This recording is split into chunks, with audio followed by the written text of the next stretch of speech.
talked a little bit about the power of a name.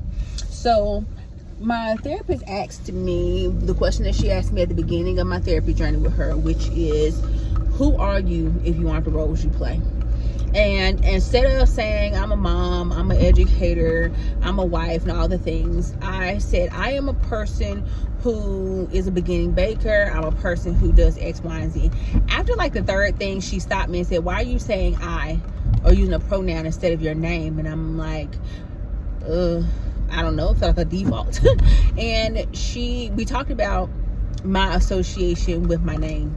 And if you have encountered me at any stage in life, including virtually, then you know I went by different names in different spaces. So as a teacher, I went by Miss J or Miss Jefferson. As a professional, I go by HJ.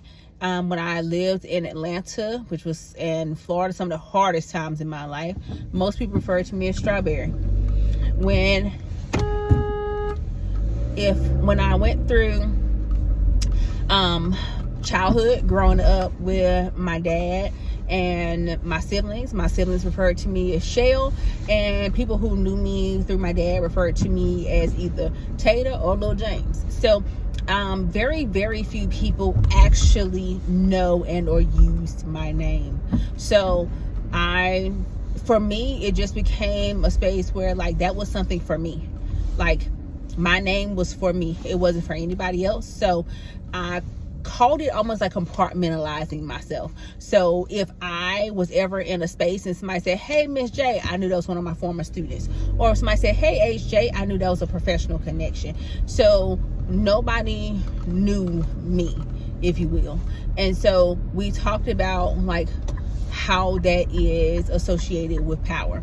Because if a person knows or doesn't know your name, then there's a certain amount of power associated with that.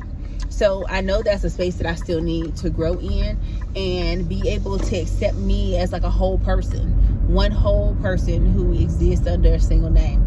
And we also talked about me taking the time to really use less words. I'm a very wordy person.